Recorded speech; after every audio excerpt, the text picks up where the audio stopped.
Hey, y'all. This is Reverence for Impulse, and I'm Weena Pauly-Tarr. This podcast is my attempt to more deeply understand and explore impulse through conversations with people that inspire me. We step into connection without any planning or agenda, but with respect for the impulses that brought us here and shape how we are when we're together. I'm so glad you followed your impulse to listen in.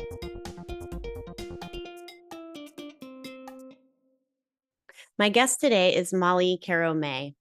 I can't remember when Molly and I exactly met, but the first time I saw her in real life is when she graciously agreed to meet me outside my kids' school when she was visiting New York City. I remember smiling instantly and then throughout our walk through Central Park together that day. We connected over growing up within different cultures, mothering, wifing, and wanting. Molly is effortlessly wise and curious and leads with a kind of enveloping warmth and groundedness that I've met in few people. Before our podcast began recording, we started with an AM practice right off the bat. The following conversation is bubbly and joyful and feels like we're just kind of getting started. You can check the show notes for links and more information on Molly's incredible body of work as an author, a somatic experiencing practitioner, and a space holder for storytelling. Hi. Oh. That might be like my favorite way to show up with somebody, even though I felt a lot of desire for words. Yeah. To feel the bubbly desire and not make them was like almost more than I could bear when I was moving. Like you probably could feel. I was like, and such a strong desire to connect you and wanting to like touch you, like wanting to hug you and be in your space and feeling like incredible, like instant joy and warmth. It's sort of emotional, honestly. I don't know if you evoke this in many people or it's just a thing that happens here, but yeah, it was that was the first feeling and moving. Yeah. It's funny because I had a similar feeling. And then as you were moving, I'm such a word person, right? So I have so many thoughts about all the things. And as you were moving, I thought there's so many things I could say to her about that move she made and like the way she's interacting with that chair. And I want to know why. And, all the things. And again, similar, interesting place to just pause, be like, nope, it's just going to be seen and being seen, at least in that moment. Right. Yeah. I'm learning to, a couple of people who are counseling me in different ways, not counselors, but just mentors, have said things to me in the past, like 10 words, you get 10 words. Oh gosh, that sounds so hard. It does sound so hard, only in certain moments, but I always sort of giggle at that, like, yeah, what is that like? I mean, words can feel so much like an impulse too, like when they just arrive without consideration. And sometimes in AM practice, but also just like in conversation where they're almost in, I don't know for you, but sometimes it feels like I'm behind the words and they're ahead of me, moving faster than I can, or the reverse. I'm falling forward and I'm trying to bring them up to the same pace. Wow. I love that. I mean, no one's ever described it like that, but that feels right. I know that feeling. I think most people know that feeling. Yeah. And witnessing you, well, first of all, I have the same belly cast in my room. Of course. Of course. I know, I wanted to show you right away. I was like, oh, and it's also like in a similar place. Yeah, amazing. Amazing. and being in your, and there's the color palette. Like if I pull back and just think of like the palette of what I'm seeing right now, that's so beautiful. And there's so many, the stuff on the side and the curtain and your, this beautiful shawl and earring, like all these colors are of the same palette and are so like delicious and soothing, and feeling, I felt when I was looking at how beautiful and what, like how much I wanted to be in your space with you, I had this flash of like, oh my, I don't want her to see my space and all of the, because I never face my video this way. I have like a Zoom background, Right. Right. but because it isn't video, I Yeah. was like, whatever, I just want space to move and it's Molly. So whatever. So then I felt more seen in Mm, seeing you. Like, yeah. then it occurred to me what you saw when I was looking at you in your space. And I love that. I actually had in seeing your space, I appreciated that because I felt like, oh my gosh, I'm in this intimate zone. Like, what happens in this zone? What happens? Who sits on that couch? And the cool little archway with its little, I don't know what that's called, but the engraved, the shaping of it. Yeah, I love seeing the inside scoop, you know. behind the scenes. I love it. I love it. Yeah. Yeah. Yeah. Mm, The word thing, I've been, so knowing that I was going to get to chat with you today, part of what I'm trying to do is not research, not prepare, not write questions, not have any of that be with me.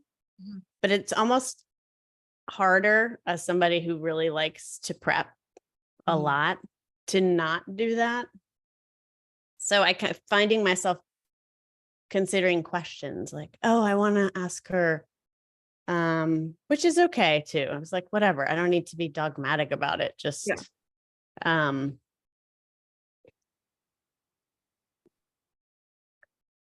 but there's something to me I'm discovering around words. And I had so many, like, I'm deeply curious about your relationship to writing in particular and impulse.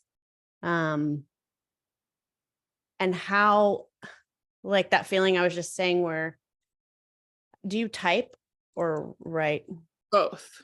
Okay. Mhm. Tell me about that. What's the difference for you? Um, I it changes, but there are little nuances, but in general, if I'm working with trying to I don't know if organize is the right word, but trying to understand myself and understand what I'm trying to say, often I'm scratching on paper. Mhm, I'm scratching on paper. It's all over the place. I don't have a special notebook. Sometimes it's on the back of receipts. I'm mhm, just that's just how it's more physical. I don't have to be sitting. Like I just like that. I've always done that. And then when I'm working on a more formal something, then I'll have to be mhm. typing. When I'm editing, I'm definitely typing. I don't know how people once wrote like novels and then edited them. I don't understand how it You works. imagine? No, I don't. I think they probably did not edit all that much, to be honest. You know, and maybe it came out more fully formed or something, but I love the typing in the computer for the way you can move things around visually really fast. Yeah. I love that, like move this paragraph around, boom, boom, boom, all that. I appreciate that. And so I use both. Yeah, I use both. Um, when you're, I'm getting a minute distracted by 1 second. Oh, I'm worried that the sound is going to be weird because it's coming out of my speaker. Okay. Can you still hear me okay? I mean, Yeah. this should, oh, but I see. 1 second. Um, this is like when you're like making out with your husband and you hear like your kids outside, do you know? I do know. And you're like, I can't, what? I'm not No. here.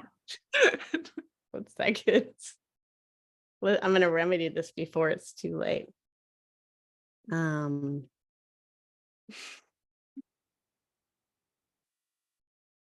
Okay. Now you're in my ears, right? Say something. Yeah. Am I here? Am I there? Ah, yeah. No, that feels so good. Okay.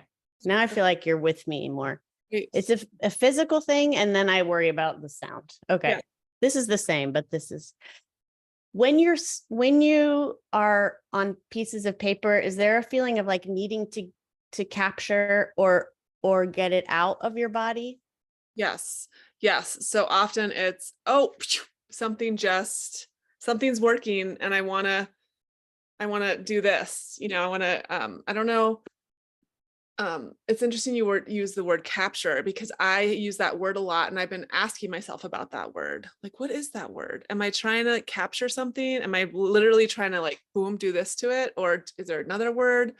I don't know yet, but it's funny. I've been in inquiry around that word for myself, but yes, I am trying to, um, I guess it is like capture I'm trying to, I almost said grab, but I don't even know if I like that. Um, it feels like if I don't tend to it or listen to it, it's really listening. If I don't listen to it, then it might fly away, And It's a so, form of witnessing too, yeah, right? Like yeah. now you can see it out because it's you have a relationship to it when it's outside of you. Well, and I should add to that. And as I've gotten older, I'm almost 44 and I feel like I'm in a really different kind of relationship with ideas or even with writing. And I do have a deeper trust that if it needs to, it will circle back. So it's not as desperate as it once was for me. It used to feel like I must get this down right now in this moment, stop everything. And sometimes I still feel that way. However, there are many moments where I go, well, I don't remember what that was, but maybe it will come back.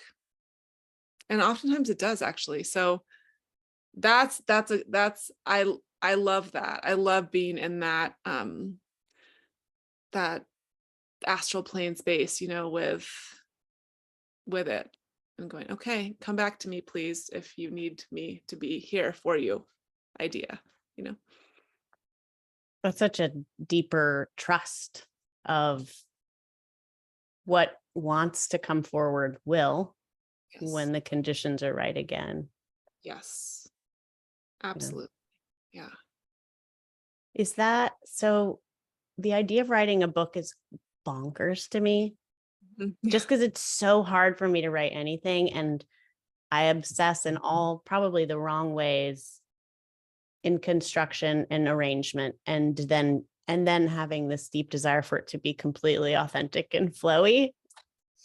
So it's like and so when you like, how did that come about? Was it an impulse? I want to write a book, or was it that there was writing happening that turned into that? How did it? Hmm. I'm thinking of Body Full of Stars, but Yeah. anything. Hmm. Um, I love this question. I'm just going to sit for a second with it. Okay. So before there were any books, I was always writing things down, right? So whenever I was in a group with people on a school thing, I was always making note, like, ooh, what's happening? This is happening. And I liked that. I was oriented toward that of wanting to make sense of things through writing. So there's that. And then I was always writing, but never necessarily with the thought that anything could become a book, actually, until I moved to New York and I was around a bunch of other 25-year-olds who took themselves really seriously and invited me into their writers group.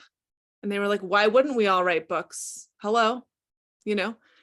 And honestly, just that idea, just the possibility, they introduced that possibility to me. And as you know, like being a social animal, that was really important. It was really important for me to be around, and New York in general has that essence, right, for many people. And so I started inhabiting that idea. Well, well, why wouldn't I write a book? You know? And I wrote one and I just wrote one out of more from that place of like, well, I'm going to come up with an idea and write a book. And then nothing ever happened with that.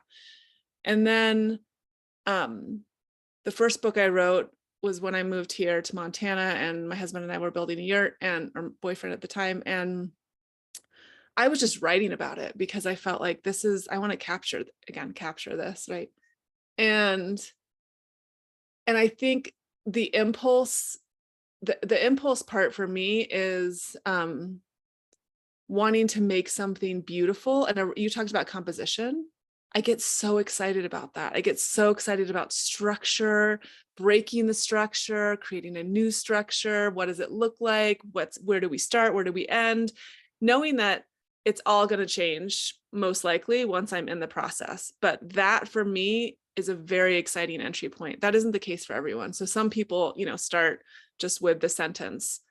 I often start with the, what could this thing, what shape is this energy going to take?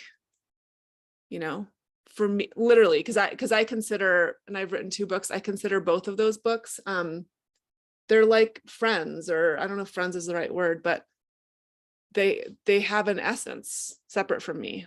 I'm in conversation with them. And so they have some sort of form even before they're actual physical books. And I love imagining what kind of form something's going to take. So that's how, and with Body Full of Stars, that was, an interesting thing to say about that is that I knew I was going to write about that experience, and I was making little notes here and there, like a flowing notebook type of thing. I intentionally sort of kept that faucet off in terms of the writing until I had space away from my family. I went away for 12 days to write. And so in 12 days, I wrote the full first draft. But I had to, right? Because I had a 2.5-year-old. So I knew that if I opened that faucet in my daily life, doing my daily things, first of all, it wouldn't be the right space for that book, but also I didn't know where it was going to take me. And I was responsible for a toddler, and I was a partner and all the things, and a worker. And so that's different from my first book. But honestly, that book told me that. I know that sounds bizarre, but that was the message, was this is how this is going to be written. It's going to be in the background, and then you're going to go in hardcore for 12 days and then do a bunch of editing. But, so that's a long and winding answer, but.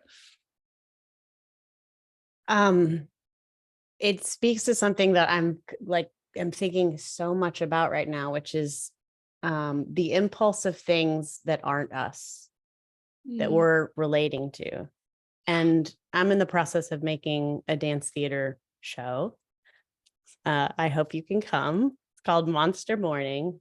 It's me and my friend of 25 years. Amazing. And I haven't made something in so long. And it's so much of what or where we are now is this section is going to get moved. That doesn't, and restructuring it, reforming it, all because the question of what wants to happen here is sort of the guiding light, which feels very SE. Yes. Right? It's like, what movement wants to happen here?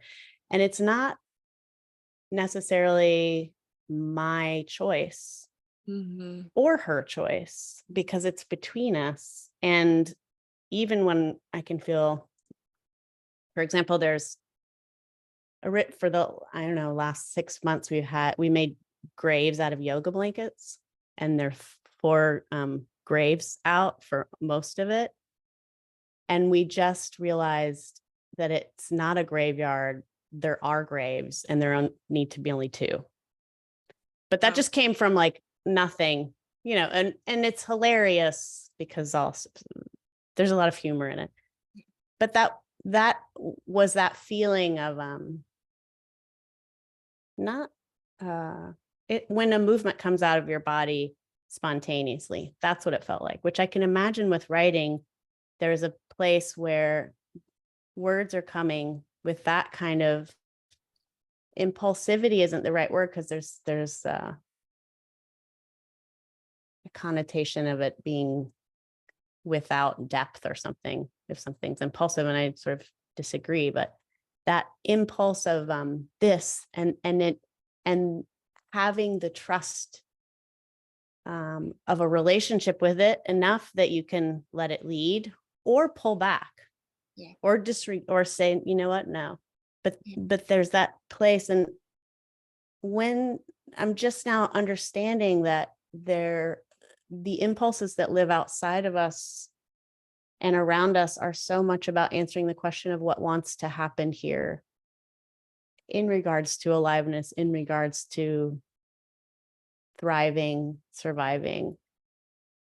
But in the place of creation, like what you're saying, and in writing, I can imagine that it sounds like that too. Like your book was like, this is what wants to happen. A retreat of utter devotion to this, away from the obligations and demands of family. Yeah. And being in a space, such a privilege and such an honor to be able to go with that request, right? And arrange it and make it happen. What a precious gift. Yeah. Yeah. It was it was an absolute gift, and it was a fellowship, right, that I got, and I just got to show up and write, for 12 days. And I had a partner who could show up and be with our daughter, not my daughter, our daughter, at that time. And it's interesting that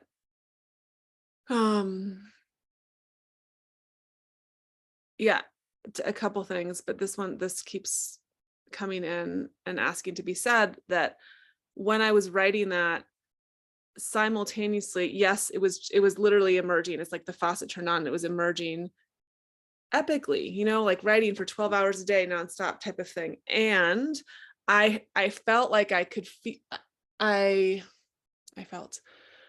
heard, not actually hearing with my ears, but energetically heard the people, my future readers, calling it out of me. I talk about this a lot, like this sense of, oh, they weren't specific people, they didn't look a certain way. It was just this feeling of, okay, they are helping me actually in this creation. They are co-creating it with me. And I didn't feel that with my first book at all. I felt it with the second book, and it was like it was rising from my pelvis up and out my mouth, but also my hands.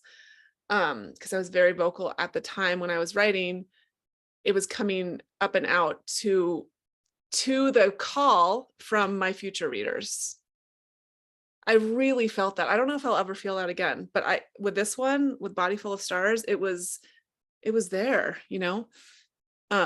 and it's interesting because when I get emails from people who've read it, it's like I recognize them in that. Like, you must have been one of the ones, without even knowing you were one of the ones, who called this up and out of me. So there's so many different energies that I don't even know if that's the right word, but that's what I have today.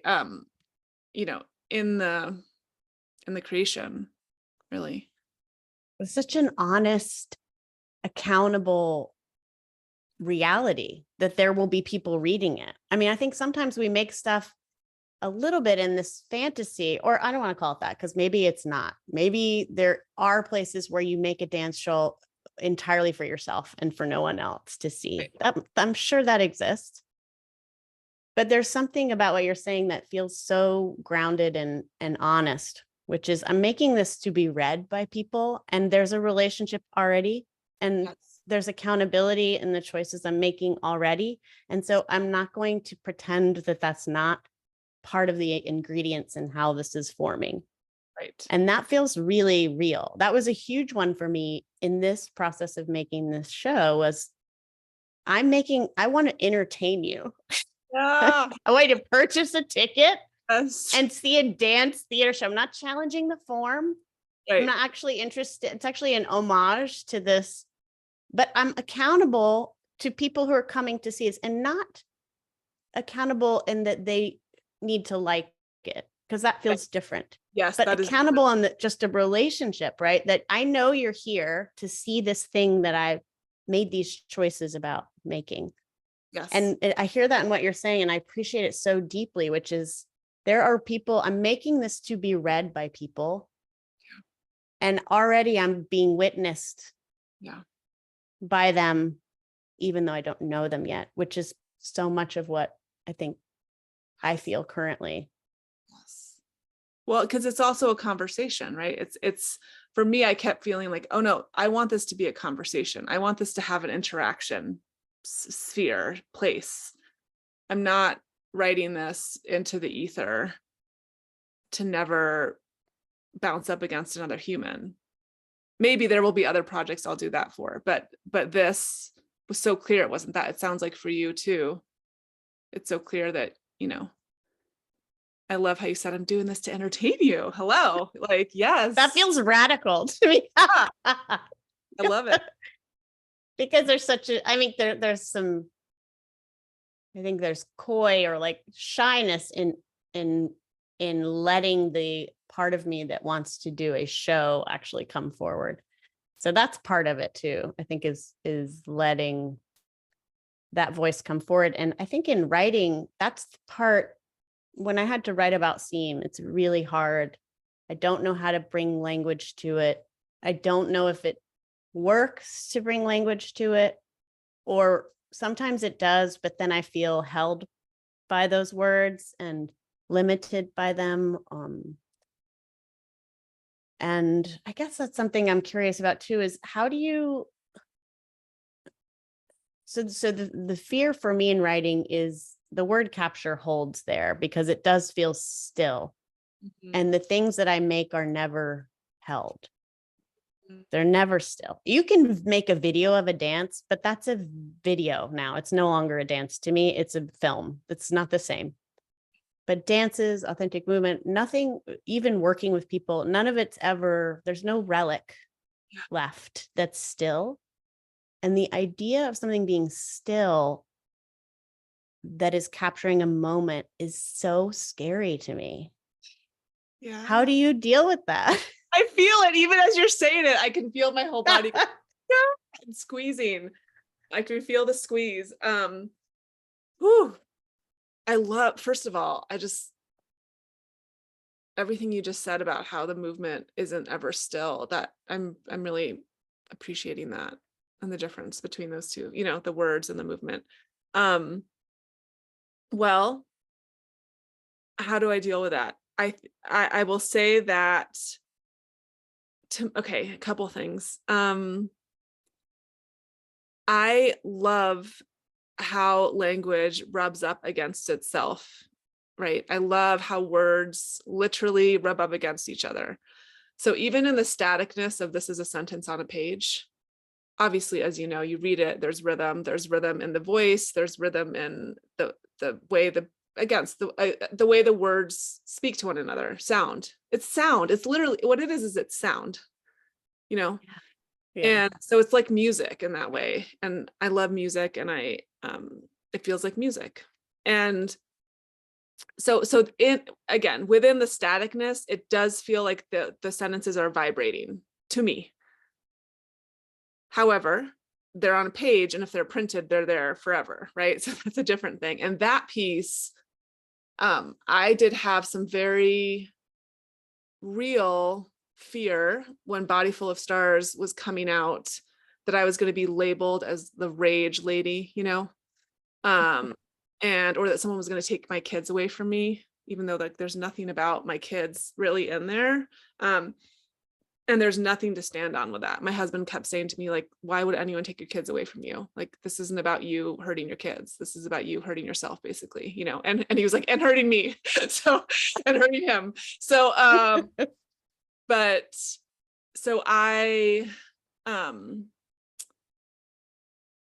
however, what has been helpful to me in that is to have named it. I wrote an essay right after Body Full of Stars came out about that, and saying, look, like this is going to grow, this story is going to grow with me, and it will be in a book form. But I can say now, That book came out in 2018. So however many years that is, I have a different relationship to that whole experience than I did when I wrote it. Of course, and that's part of when I'm working with people or teaching or facilitating. I'm often always saying, like, story is just like the nervous system. Story is fluid. Like, it is meant to be fluid. It is not ever meant to be static. In fact, its purpose is to be fluid, so that we're constantly reproportioning and in relationship with it, so that when I'm 80, I have a different take on what happened when I was 40 than when I'm 40 or when I'm 50. It doesn't mean that the facts change. It just means the way I orient to them changes. And if it doesn't change, to me, that's a signal that I am stuck in something. Like I have gotten stuck.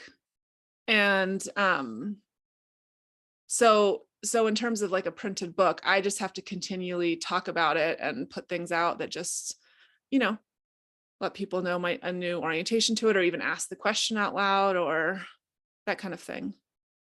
Because you also become a better writer as you get, as you practice. So you look back at your old writing and you're like, oh, I would have done that differently. Oh, who cares though? That's what I did then.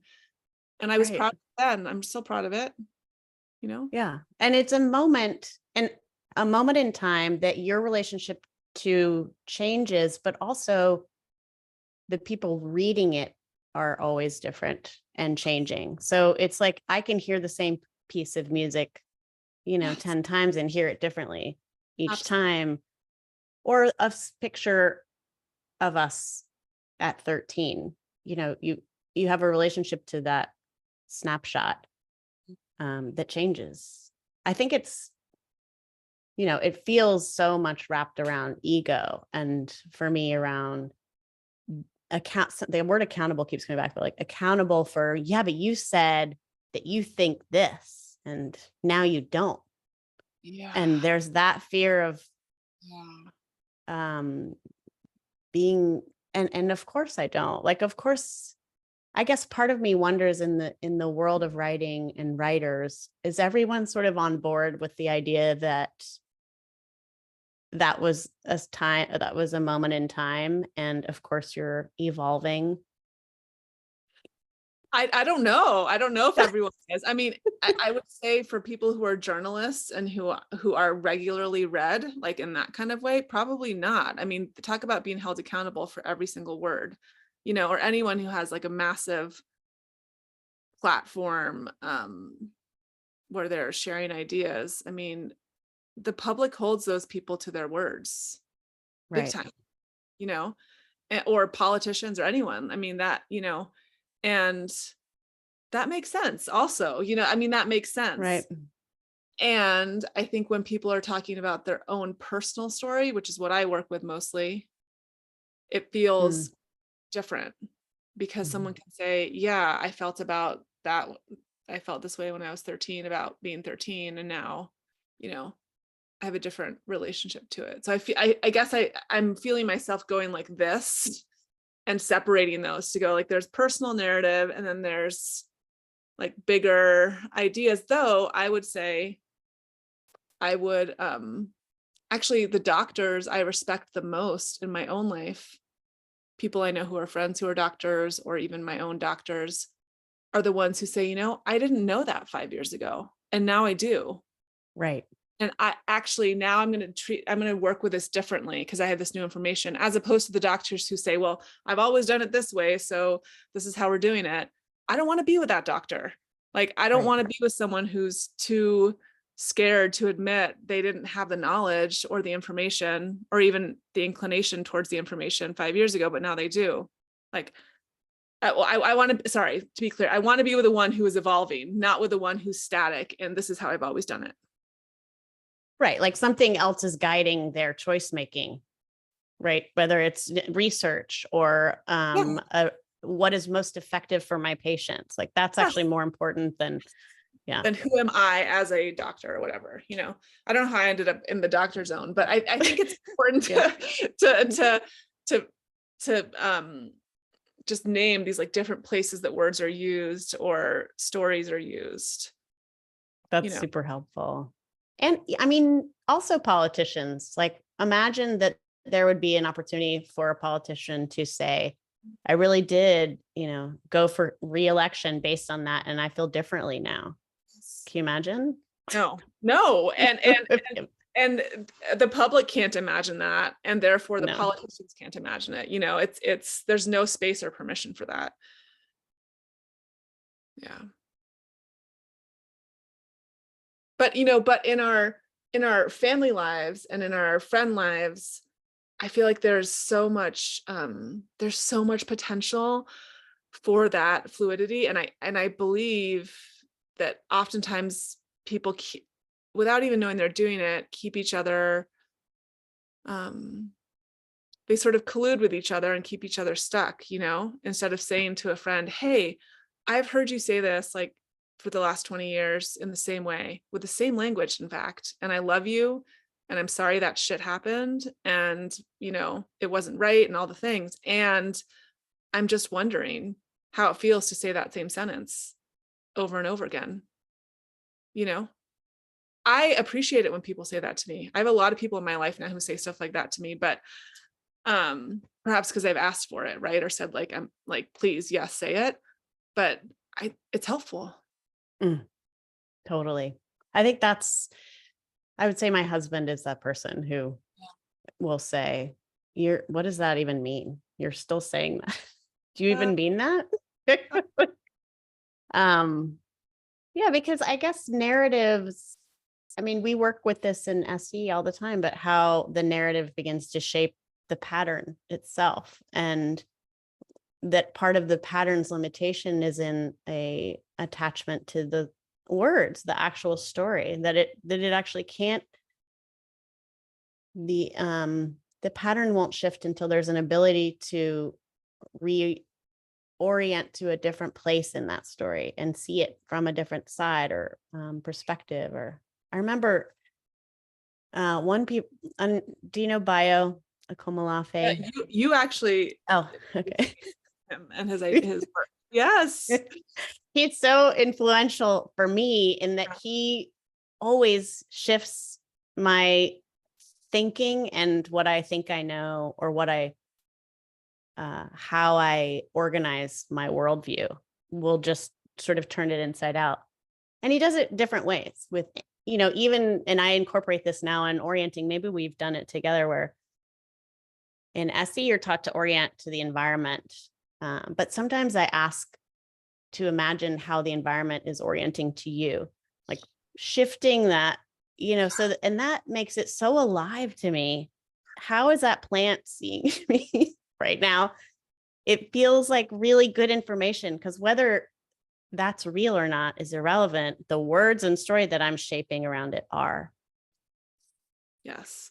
And that, I love that. Because even in writing prompts, which I work with a lot, I'll have people write from different perspectives, from the perspective of the plant or the tree that you're talking to, or the animal next to you, or the great grandmother, and similar, right? So it Love and that. yet it's that person, it's helping that person access a different part of themselves, right? It's not actually the dog, as we know. It's not actually the plant. And that, I love that you do that. I love that you do that. Why haven't I taken, I think part of me not taking any of your writing workshops is that I know I'm going to be deeply invested. And part of me wants to write desperately. I want to be able to find language to articulate and explain things I think or believe in. I'm always trying. But like, when you talked about construction and shifting, that made me feel excited, because in dance making, you can go from just like a point of fluidity, but I'm less interested in watching somebody perform improvisation, not because it's not interesting, but there's something to the craft that I deeply appreciate. Yeah. And I want to understand the craft of writing more.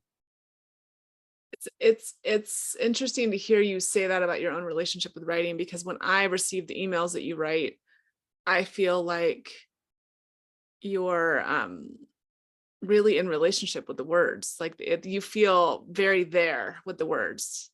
Hmm, that's That's nice.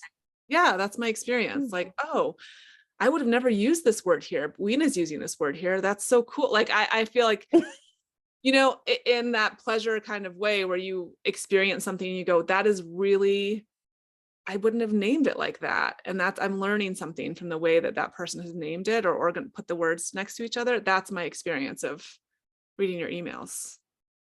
I like Same that. girl. Yeah. No, I love it. I'm always, you get newsletters, but you don't always read them. But yours, I always am like excited to open and read all of the words. Yeah. Yeah. Okay, I'm trying not to form a question, but there's a desire to understand because we're both moms. And I don't know you really as, oh, you met my kids, but I haven't I, met your children. I met your whole situation, actually. Your husband, I The met your kids. school, in the 1 hour we've spent together. I met everyone. We're gonna drop deep. Yeah. How does impulse, or whatever word you want to use? I guess we could work on defining it for each other first, but I think I'm curious about, maybe it's more about play, but impulse and where it is most alive in parenting and where it's not, Mm, because that's something I'm always thinking about. yeah. Yeah. Well, here's an example from this morning. So my older daughter, who's almost 10, was grumpy about something. I don't know what it was, but she's like couldn't get her hair right or something. I don't know. So something was going on for her. And I was, trying to do all the things. Like, I see that. I noticed that you're feeling, she's like, that's not what I'm feeling, And so I just let it go. So my impulse, I don't know if this is impulse. My nervous system wants to get in and fix. I'm like, yeah, yeah, you know, like this, like buzzy, buzzy, buzzy, urgent. It's less like that now, but it has traditionally been like that. It wants to get in, fix, talk about it, figure it out, even the small things like this moment. And so now I have a whole conversation with myself where I put a hand on myself and sort of sink back into my heels. And the impulse that came from that was to be silly and playful. So I said to my family, I have a song to dedicate. I have a song to dedicate to Eula this morning. And both of my kids start rolling their eyes because they're like, oh no, here we go. And so I put on a song, and they're pretending that they're not listening. And I'm saying to them, whatever you do not laugh. You are not allowed to laugh in this moment. And I'm like, doing this like up against them as they're getting their school bags on and getting ready to go out the door. And I can see them both like holding smiles back. Like their smiles are there, but they're biting their smiles. And that, like, there's an example. And then they went out the door with my husband. That's an example of my impulse to just, I don't know what to do in this moment. And then suddenly I don't know, just the words came out. Let's do this, So that was okay. But just to be clear to anyone listening, this That's is such a win. That was a win. That was a win. There are many other moments where they leave and I'm weeping because I feel like the dragon mother who just said the wrong thing. Okay, just clarify for Totally. everyone. And and then in terms of did you say impulse not working? What was that last one? Yeah. Where it's like has a hard time revealing itself or showing up or leading or. Yeah.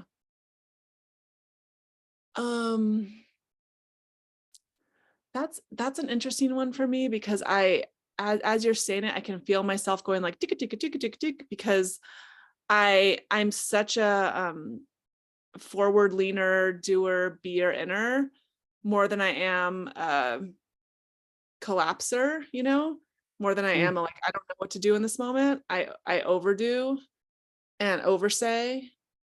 And so in some ways, I don't ever feel, well, I'm taking that back as I say it. I'm in a space right now in relationship with my two daughters who are 10 and 6, almost 10 and 6, that I'm trying to repattern some of the ways that I parent, aka Mm. some of the ways I was parented, some of the ways I was parented. And it is creating in me this void where I'm so used to jumping in and trying to do the thing, say the thing, or my nervous system just jumps in and does it before I even know what's happening. However, now I'm in this void place of, okay, I've paused myself. I've actually paused myself. Now what? Like, I'm in the void. I'm in the pause. Now, what do I say? How do I act? So I'm going back on what I said originally. There is now, but this is new for me. There is the I don't know moment, which feels really exciting and scary, and fresh. And it feels like a big swampy place where it's not even swampy. It's more voidy, black holey, where I can feel little thoughts like flying by like clouds, and I'm trying to orient to that space to go, what is my move? Yeah. My God, so much. I resonate so much. That space for me it's so close to shutdown that I can't always discern if I'm just completely becoming robot mom or I'm pausing or I'm stepping back. It's very tricky. It's so hard. So my son's 12, my daughter's 8, and they're almost yin and yang, like so many opposites show up there. So when they're together, when the dynamic is really full on, I have no idea, because my impulse for each is different. And then the stepping back, I have what you're saying, like, what is my move? That's exactly the question. And sometimes I feel like not moving, which is something I've practiced a lot. So don't move. Like, Yes. you don't have a move, then don't move. But now I'm like, yeah, but now I'm like not moving a lot. Like, I feel like I'm kind of like slipping out the side exit with this one. Well, I'm just not going to move. And then it builds up and comes out in this explosion of action later. So it's really, it's hard. I mean, titrate. There are all these tools. Sometimes I don't know where you are with SE in terms of family. It's been really useful for family stuff. It's also been, in general, I feel oversaturated with tools and nervous system state paradigm and philosophy, because I think that's what it is really. To the point where I don't know, I can use those tools. I have a list of them here. I have these other, my parenting styles, reparenting, I'm trying, old parenting. And I feel like there's something else. You know what I mean? There's something in between or coming this, and all of that feels like data, like pull open those big metal drawers, filing drawers. And, it just feels like all of that. And I think there's some desire for it to feel innate and embodied and from something knowing, and maybe, a place of, I want to say God, but like something else. I want something else to fill that space or lead. Mm-hmm. Yeah. Well, I love your metaphor of the big filing cabinets, because that I know that feeling. And part of what has been so liberating for me actually is, I mean, I'm a book person, right? And I went through my bookshelves and like donated basically 3/4 of my books to our public library. And it was a moment where I realized I don't need these around all the time. Like there are a couple that I need that I reference that just feel like I'm eating the most delicious thing ever. And I want to look at them a lot, but in terms of the reference books, you know, like, or the nonfiction books, how to X da da da da, you know, also useful. And I sat surrounded by all these books. This was maybe a year ago, and just felt like, you know what has absorbed has absorbed. And if it hasn't, I'll find it another way. And I'm just Mm. going to let that go. And so I feel that way about SC or any of these other, I just did this incredible 6-month parenting thing with, and so many tools there. And I did all the things, I did all the homework, and then I just had to go, okay, I'm going to see how it plays out. Because what's interesting to me now more in some ways, well, first is trusting that like it's there. And actually, and if it's not there and I need it, I will have the urge or the impulse to go find it, you know? And what I'm really captivated by now is actually watching other people, if we're talking about parenting, feeling into my animal body and watching, like my husband has a really different way of parenting than I do. So I watch him and I go, oh my gosh, he's pausing. He's not even saying anything in this moment. Look at what he's doing. And then I watch the whole energy, like do blah, blah, blah, blah, blah, blah, do this thing. And then it sort of works out and it's fine and it flows. And I go, oh my God, what just happened?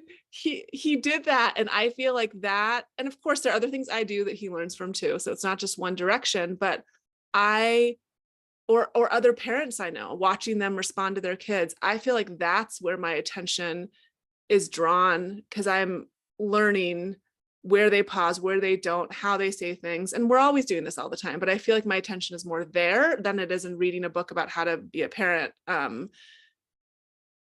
interested in that. 100%. You know? Yeah. Oh my God.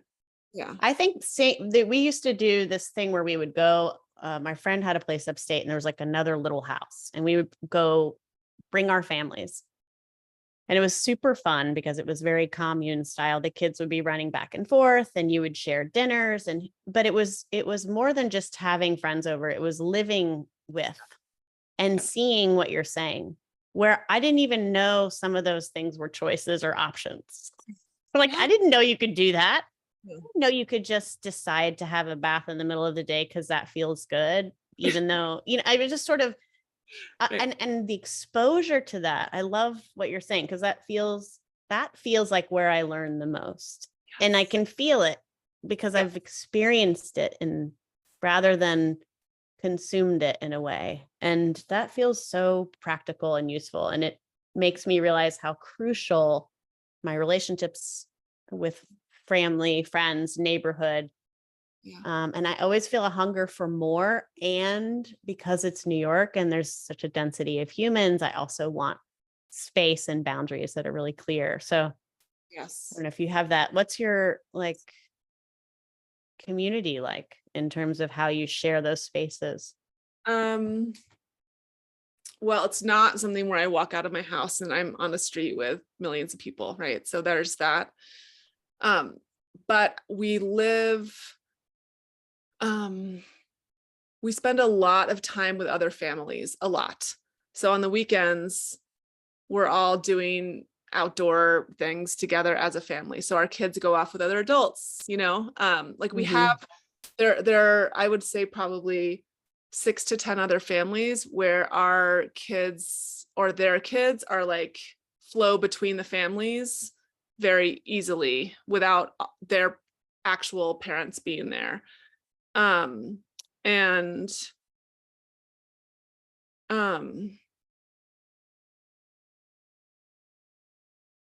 mean, just this morning I called a friend because there was a thing with all the schools got closed today, except for my little public school down the road, because of a threat that came through, and so I called a friend.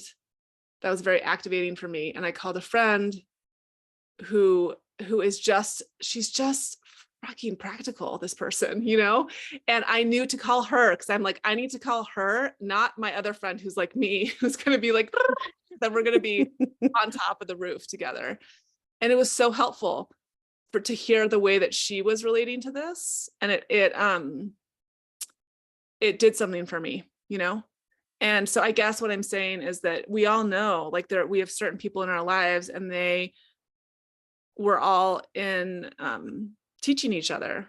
And so I know like which, if I think of all my friends as teachers, which teacher do I want to sit at the foot of today in this moment about this, Mm, you know? I love that. Yeah. And anyway, I don't even know if that answered your question, but that Yeah. yeah. It sounds like well, I hear function and practicality, but also a level of intimacy to just be able to call up and say right Yeah. away what's going on and not have a scheduled call for a Yeah. connection. Yeah. Right. All of that. And so and our town is small, and it's not small, but it's our group of friends is small enough that there's not small, that's the wrong word. Um our lives interact enough in the community because people share spaces a lot that um what was I even going to say about that? There's a lot of shared experience. Does that make sense? Like Yeah. Yeah. we're occupying, there aren't 5 million places to occupy. So we're occupying the Right. 500 there are to occupy instead, you know? That makes Yeah. sense? Yeah. Yeah. There's a lot of feedback that's naturally incorporated into your life. Like you don't, it doesn't sound like you have to make a lot of effort to interact or create Right. that kind Like of. when I go to our grocery store, I see at least Mhm. 10 people I know. Yeah. And a lot of people I don't know. Hmm. But I guarantee we'll see someone I know. You know, that kind of thing. Hmm. Hmm. Yeah. Um anyway. How is that for you? Like how does your community, is your community based on your school, this kid's school? Like is that where it centers, or is it your neighborhood? Yeah, it's both. I mean, I mean, I have lived in many neighborhoods in New York City, and I've never lived anywhere, even as a child, where I felt more connected to my neighborhood. Similar, when I walk the dog, I always see someone I know. Yeah. My kids run freely to other people's houses. The kids, Saturday, dad was like, I'm taking my kids to parkour. Do your kids want to tag along? Amazing. Sure. Yeah. The next text is, we're going out for lunch. Is that okay? And then it just ends up having the kids. And then, my older son will run off and meet his friend at the park. Yeah. My smaller one is really wanting that level of independence. It's still New York in So that there's so many people. Yeah. yeah. There's the neighborhood friends. Mhm. There are school friends and connections. I love that my kids have friends outside of school. That feels important to me, Yes. through parkour and circus and all that. And then there are my work friends that feel like, dance friends and deeply connected and intimate, and who have known the kids since they were born. So yeah, I've never felt so connected to a neighborhood. It's pretty amazing. And I don't think this is typical. I think this neighborhood is actually very unique that way for New York. I mean, I remember you telling me when I saw you for the 1 hour we spent together in New York, or I think it was 3 hours in the end. But Yeah. I remember you telling me about when the pandemic unfolded, like your neighborhood, they shut the street down and everyone was outside. I mean, I remember that picture that you Yeah. painted. Yeah. Well, so now that open, because we don't have a lot of outside space, now that is permanent. Those 30 blocks are a permanent linear park. And there is rollerblading. There are old people who set out a card table and do play poker. It's so cute. I mean, and there's some controversy with people who have lived here a long time that there's no parking now. And I get it. There parking has always been hard, but this is to me, like I'm looking outside my window right now and there are people just Oh, walking on this avenue. It's so lovely. You meet friends out there. There's a median that has become, kids have put gardens in there. There's trees. I mean, it's really kind of an incredible place. And I don't think I could leave it, and at least until the kids are done with school. yeah, absolutely. Um, but it's public. So I think that's the part that's my Yeah. longing when I hear of your space is, oh God, to be outside and not be witnessed. It's sort of what I a hear lovely thing. Yeah. I hear what you're saying. It's interesting, the witnessing, because do you feel like people are witnessing? At least I only lived in New York for 3 years, but I felt like everyone is trying to, not everyone, that's a stereotype, but people are trying to get where they're going. So I don't know that there was witnessing. Do you know what I mean? Yeah, no, that's a good point. Witnessing carries quite a burden. The word is not right. It's more like you're just in public. You're in a public space. That's Yes. all. You're not like climbing to the mountain to like bare your chest and like how Right. like a coyote. Yeah, I get that. Absolutely. You could. No You one would could. care. Yeah, I think that's what it is. No one would even notice. They'd be like, whatever. Whatever, man. Yeah, you do you. Um, that's true. Yeah. Yeah. Um, and on the flip side, I so appreciate where I am, and I could climb to the hill behind my house and, be naked up there and no one would know it, Mm, Um, mhm. and I long for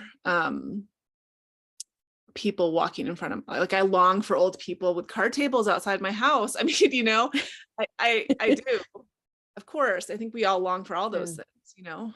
And so yeah, I mean, we have neighbors, but our neighbors are elderly artists across the way, and then we have some kids, but they're down the dirt road, far back. And I know that my kids would love to have like more kids right here, but then we go to our local ski hill, and my oldest is set free, and she is on a ski mountain by herself with her friends, and that's where they do their, Wow. and and there are hazards. Like I'm not the big skier, but my husband has to say to them, like, and they've had moments where they're like on a cliff, and they have to deal with it with each other. It's a different kind of hazard, but so I don't know, there are spaces like that, but yeah, anyway. So I feel like we talked about you living all over Yeah. and traveling a lot.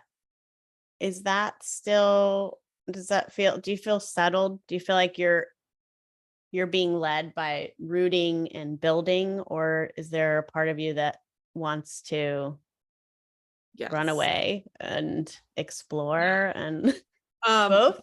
both. I mean, both. Yes. So um, I love this is the longest I've ever lived in one place in my life. So I've been here for Mm, 14 years, and I have like deep for 14 years history now with people and with places. I mean, the place I live mm, has changed a lot since the pandemic, because a lot of people moved here from the coasts, um and I have friendships where I can look at someone and say, remember when we were sitting here 14 years ago, and I was 30 years old and you were 45 and now you're almost 60, and you're like, you know that kind of thing. And that to me is so dear. And mm, I did not experience that as a child. Like, I didn't see my parents grow old with other people that they'd known mm. since they were young, like physically I didn't see that.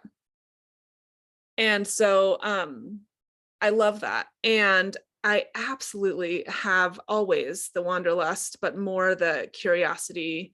And um especially with my children, I desire exposure for them. I desire different, like, what is this environment? Like, who are these people and how do they live this way? And this is so interesting and different from me, like, yes. And that is starting to become more a possibility. Like, we're going to Mexico in a couple weeks, and they haven't been out of the country, and we're not going to like a beach vacation. We're going to central Mexico. And the fact that my 10-year-old hasn't been out of the country yet is different for me. Like, we live a life that Mhm. my husband grew up with. He grew up in Maine, like skiing and doing this kind of thing. And so I'm so eager to see what it's like for them to be in a different place. And they have been exposed through me and through books and through conversations and through people in my life, but they haven't been exposed like in their bodies. Their bodies haven't landed in a place where they have to negotiate with, this is different, and the language around me is different. and, all that, they haven't had to do that. And when we talked about other ways to do it, it's just there's no way to sort of replicate kids' exposure to other ways of being, other ways of eating, other ways of moving, literally moving through space, Yes. other ways of seeing something, and different value systems. Like, it feels so important that that's there. I mean, I know in New York they have exposure, but it's not the same as what you're describing. I feel that strongly. I feel like we traveled a lot as kids, and we only travel within the country now, Yes. just Right. because it's where can we drive?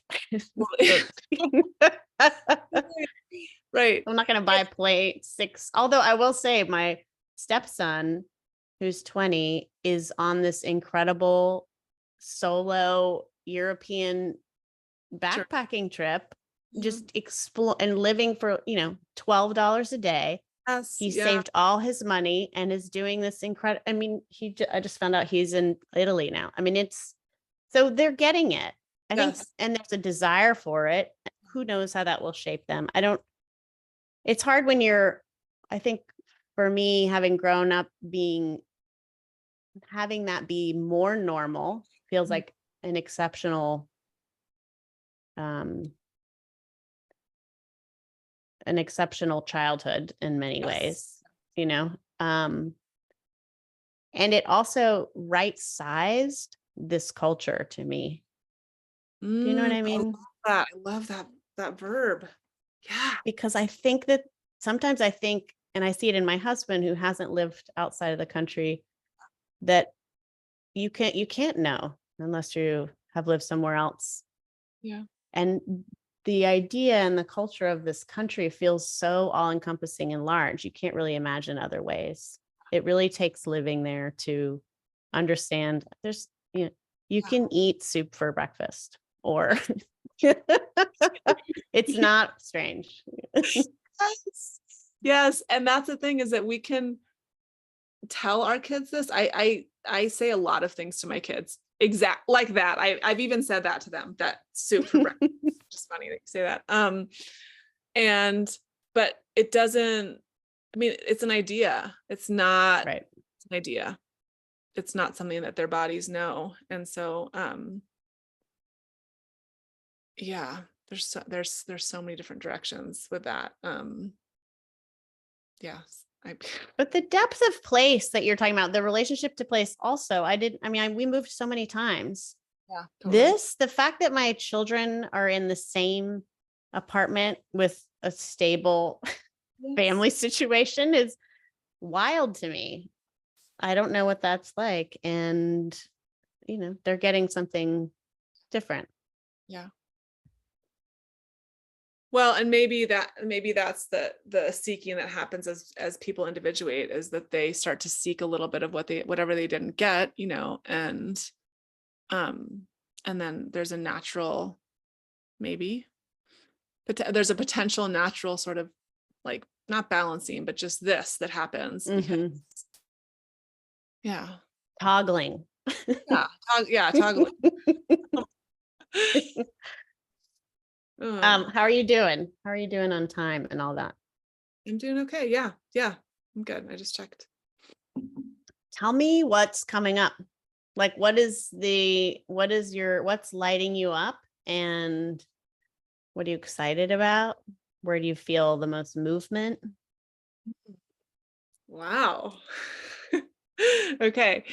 Um, where do I feel the most movement? It's funny that you're the one to ask this question, because it's going to sound funny when I'm saying, I don't know why I'm using the word funny, but I am feeling so excited about movement. Okay. So, and not in any sort of Hmm. professional way, obviously. I have no background in anything that has to do with movement, but I love movement. And I have been limited in my movement because of birth injury, essentially, 10 years ago. Hmm. Not fully limited, like, no one would know it, but I haven't been able to sort of move and dance in the way that I once could. There's a lot of bracing in my hips because I was incontinent post-birth and still a little bit. And I think a lot of, not I think, I know a lot of freeze and grief around that transition. I was 33 and suddenly like, wait, what?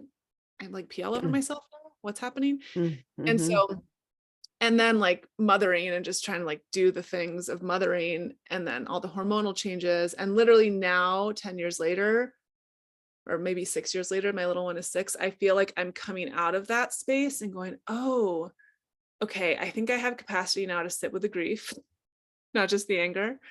And I really just want to play. I want to play in my Mm. body, which I know it's funny to say that too, because I feel in my perception of you, just like you have perceptions of me, my perception of you is that you play a lot in your body, and maybe all the time, right? And I actually have a lot of playfulness in me inherently, and have, for not only for the postpartum stuff, but for other reasons, really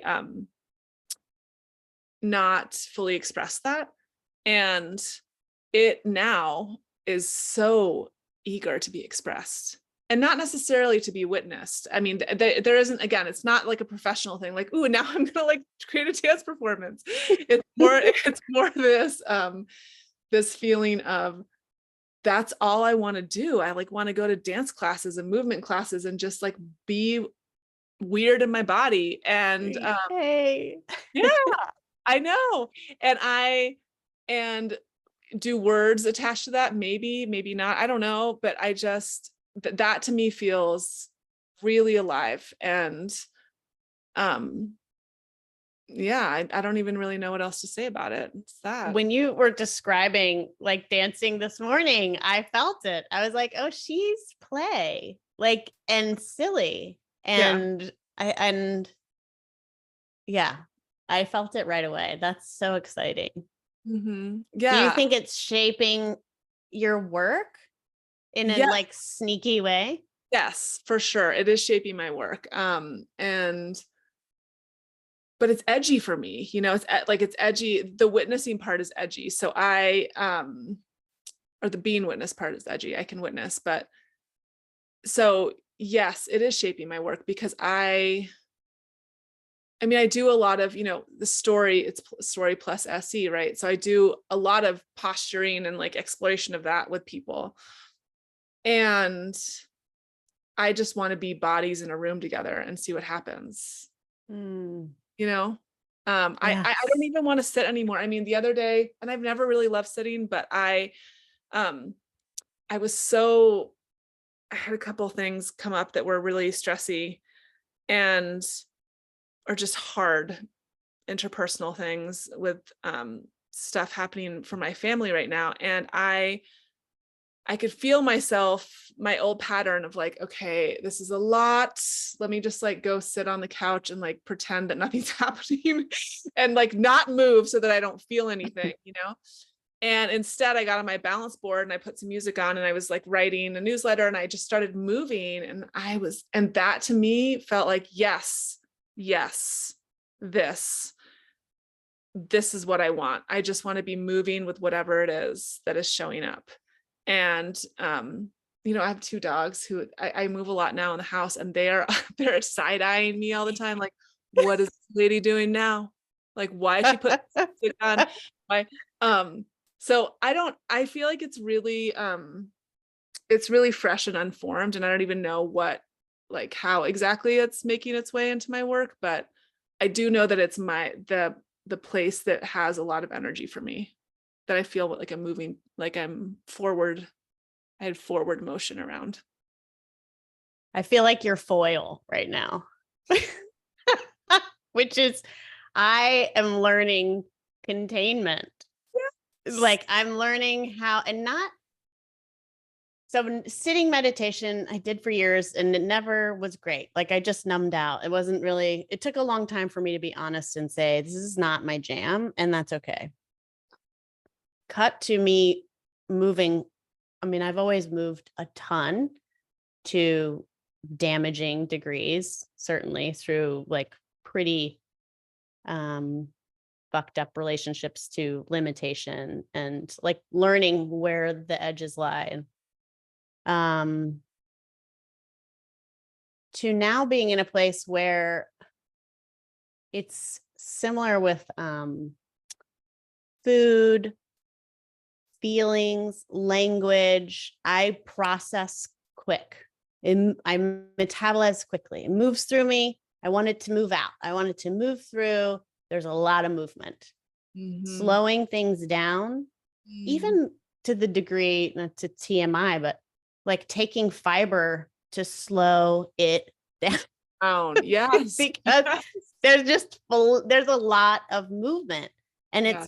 it's uncomfortable to contain and stay whole. I can numb out a robot Yeah. easy, Yeah. but that's sort of the other side of just it's moving, but not, Yeah. as you know.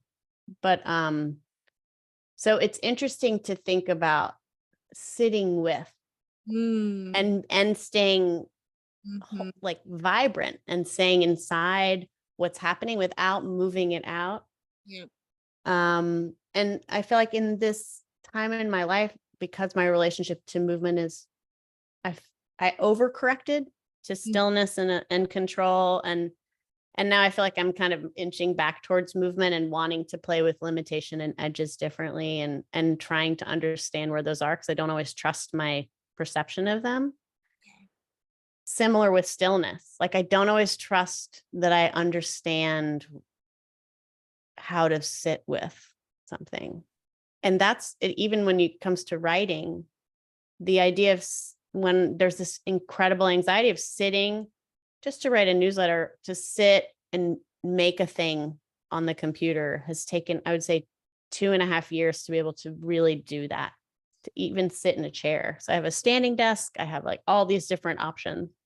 But actually, for me, sitting at a desk was Yeah. the most charged and created this Yeah. reaction in my body. So it was almost like listening to you. I'm like, yeah, I'm like learning. I need to sit at your feet and learn to sit with, Yeah. have a live stillness with something without necessarily expressing it or moving through it or saying it or singing it or yeah. Yeah. I was the kid, my sister still makes fun of me, who sang everything. I'm brushing my teeth. Everything was constantly moving. Mm. Yeah.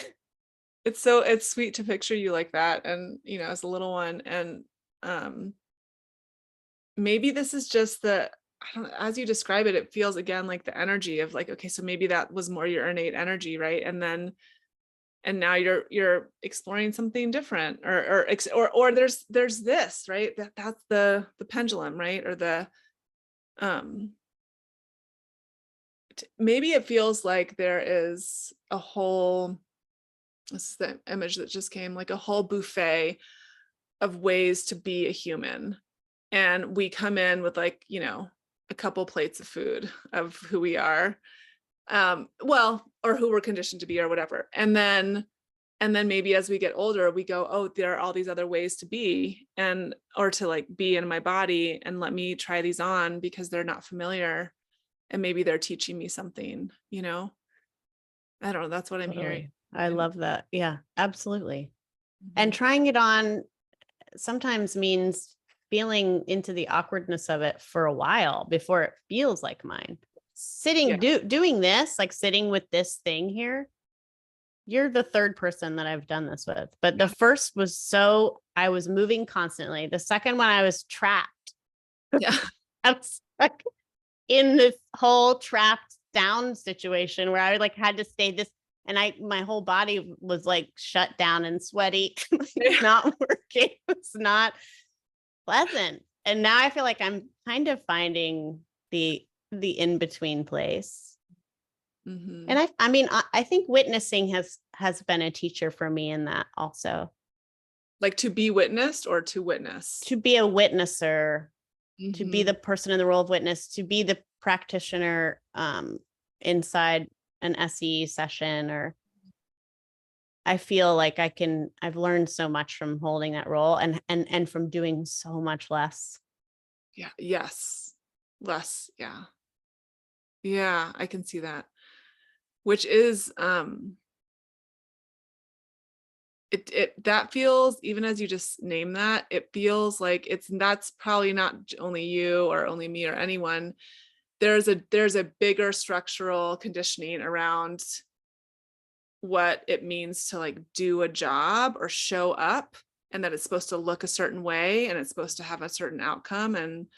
And so the I'm imagining you like guiding someone in an SE session. I mean, I know as a receiver of SE, when I first started receiving it from a therapist, my response was, what the fuck? I just paid $150 for you to, and that's cheap for New Interrupt York. me. In New York, it's probably like it's probably like $400 an hour for you to basically say, stop me while I'm telling my story, and to ask me to feel my feet on the ground.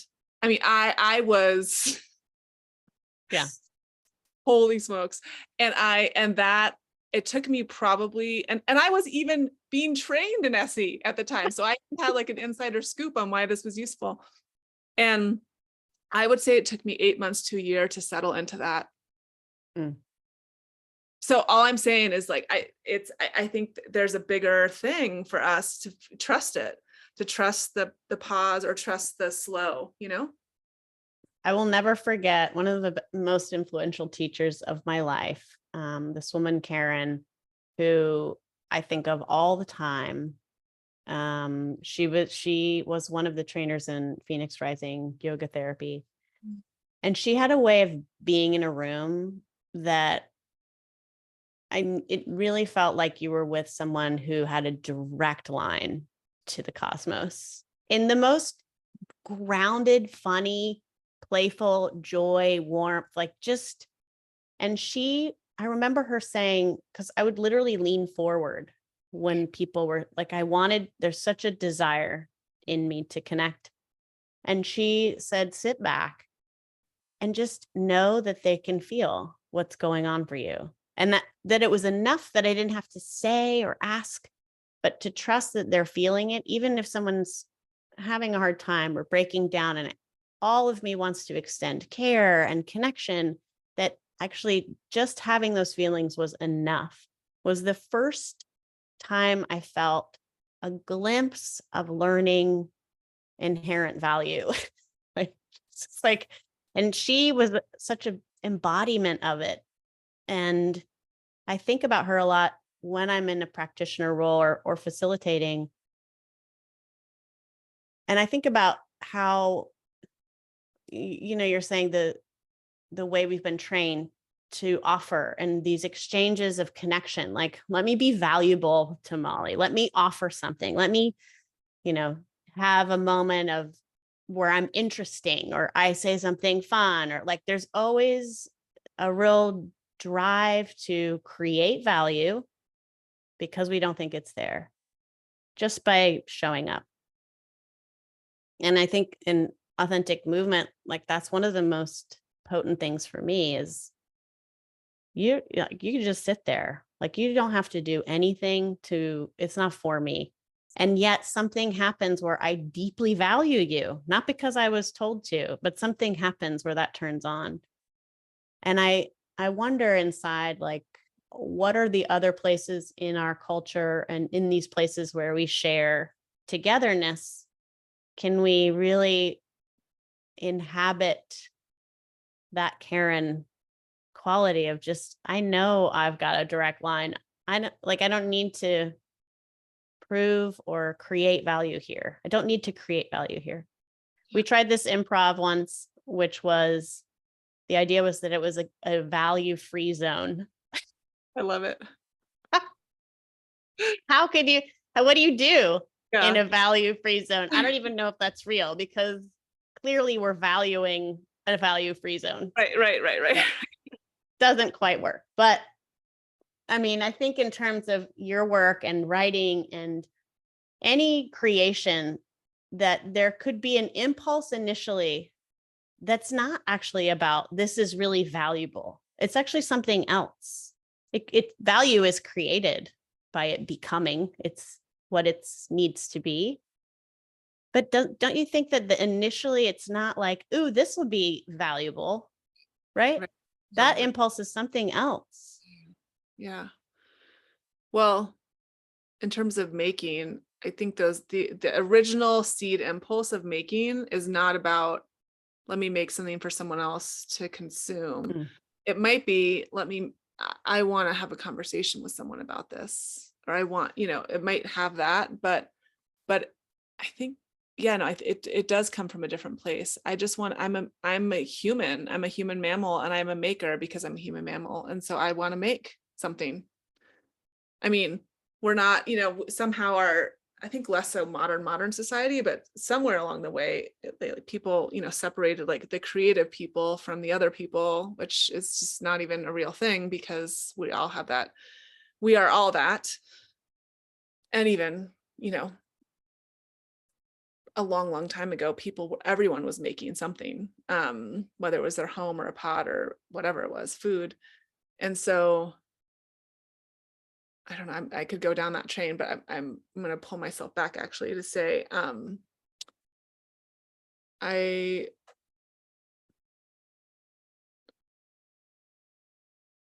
there's something about the forward leaning, back leaning piece that feels really interesting because because there is so much of that. I don't know, is it different? Like if I'm leaning towards you, maybe I want to make value or be funny or be this or that. And there's also in me, like you said, a desire for connection, a desire for, I'm leaning towards you because I like you and I want to like Mm. engage with you, whereas if I encounter someone that I don't want to, very clearly my body is letting me know, nope, we are leaning way back from the situation. In fact, anything that would attract that person to me is now gone.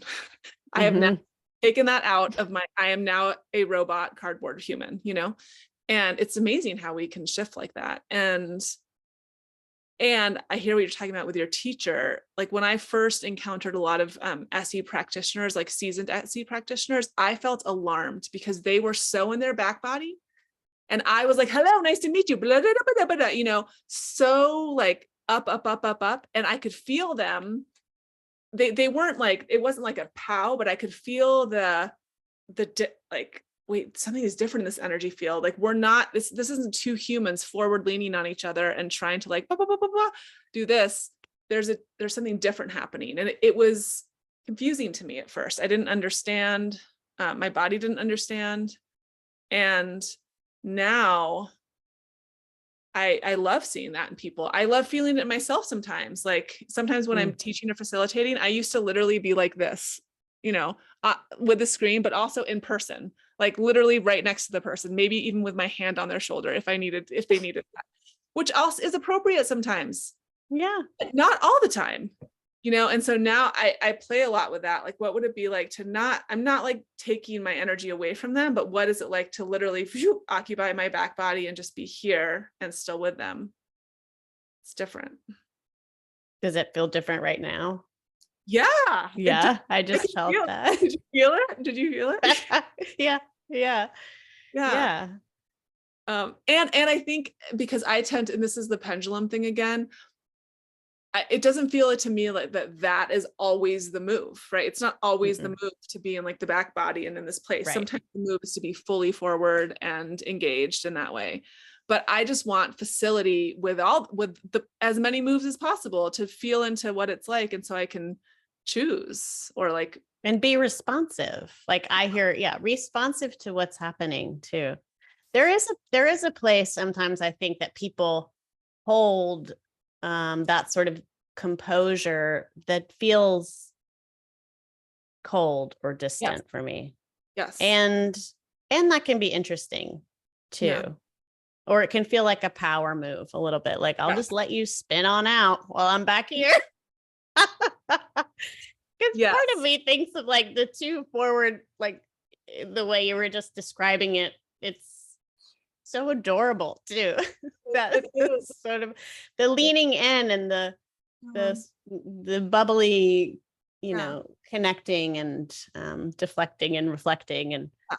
that is such a joyful space, and it doesn't happen with everyone. And I think it also, to me, my body will go forward. I have a very clear, I will say so far, knock on wood, I think I have a really good sense of boundaries in that if I feel someone has good boundaries, I really can lean forward. It can feel so good because Yeah. I'm not worried about it Yeah. being an infringement. Right. So when the boundaries are less clear to me, I feel it in my own body and um Mm, I can feel less knowing where to place myself in relationship to what's going on. And usually I'll go back.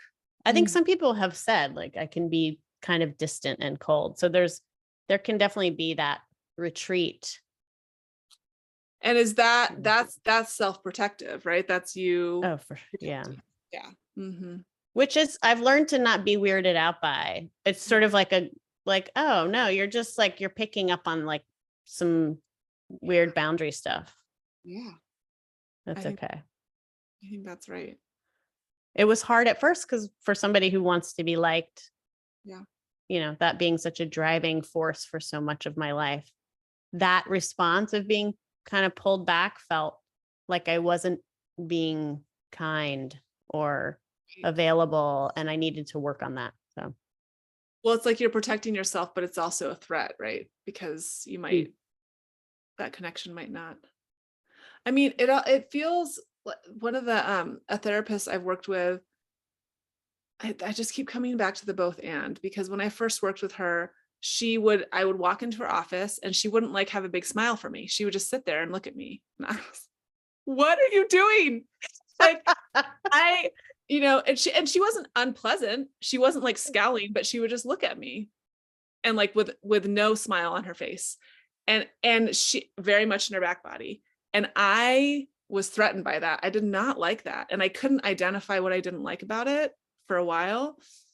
And then and she's an SE person. And then eventually I was able to say, I need you to smile at me. I need you to like, I know you say hello, but I need mm, a smile from you. And she, she's like a very playful person. So she laughed. And then later on in our work together, she said, I did learn that from you, Molly, that like that is really important for some people. And it's also attachment, developmental. yeah, Depends on who you are. And like sometimes the smile, but she said to me, it was a conversation we had. She said, I'm not going to be the therapist who just smiles because that's the move or that's what I'm supposed to do. Like that doesn't feel authentic to me or to you.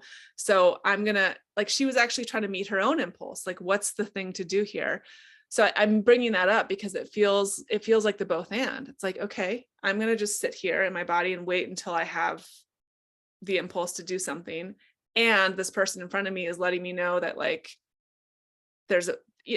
she was playing with it herself. She's like, how do I smile in my own authenticity to meet the need that you have? Because you're my client and you have this need. But I don't want to fake it. So I appreciated that. Anyway, that whole conversation was really interesting. it's so great that you were able to say that. I mean, that's the It took a hallmark of good therapy that you could while. really say, I need Yeah. you to Yeah. smile at me. Smile. It took a while. But yes. Yeah. Yeah. Yeah.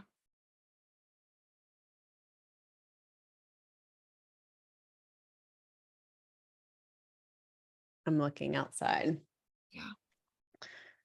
Do you need to move around? No, I was looking at you, looking outside and thinking like, I just really appreciate being here with you. It feels really, for me, feels literally like a conversation we're having. And like, I forget like, oh, there's a big speaker in her. And this is, Yeah. um, I was appreciating that. Yeah. Yeah. Yeah, me too. It's easy and exciting. And of course there's a sort of dual focus brain. I Yeah. wouldn't say dual because it doesn't occupy the same space or energy, but there's a part of me that's thinking about collaborating and the excitement around that and what that could be. And um, more than the sort of logistics is like having time together feels really exciting. Me too. Me too. Mhm. Yeah, I just did a collaboration with someone who's a dream worker person, and we spent a lot of time meeting beforehand to create what we were creating. And it was so fun. It was so fun, you know? Like, wait, that's how Yeah. you do it? Wait, this is how I do it. Okay, let's like, how do we, become like amoebas that are blending together? I think we both learned a lot from each other, and I loved it. Yeah. So Mm. Are you working with dreams that you have? Like we waking were, dreams, we already sleeping did dreams? this. We were working with the liminal space, and we did dreams together. Like, she would guide the group through, it was over 3 days, and there was a dream prompt each night, and she taught us how to like go down and meet in our dreams, or have shared dreams in some ways, and to take the fruits from the Wow. dreams. It was really neat. It was really neat. Yeah, So you have retreats coming up. I do. What do Yes. they look like? What does it look like to do a retreat? Or do you know yet? Well, I do know because I did one in Oregon last fall. So it'll be similar, and a really important part for me about the retreat or anything that I do in person is meeting the moment, meeting the people, meeting the environment. So I definitely have a plan and a vision and a curriculum, but I imagine, much like you, it's like I just, adjust accordingly. Um, so these are 4 nights, 3.5 days, of, about 20-ish people, 17 to 20-ish people, being in a space together and working my story memo course, which is story and nervous system and the blend, how they interact with one another, how the story creates the nervous system creates the story. And really, like, what's so exciting to me about being in person is that you're negotiating in real time, real things. And so one of my favorite moments from my last retreat was something I witnessed from the side. Was one woman asked another woman, hey, do you want to go on a walk on that hike we talked about going on or something at the break? And the other woman, she put her hand on her heart. She goes, you know what? No, actually, I don't want to go anymore.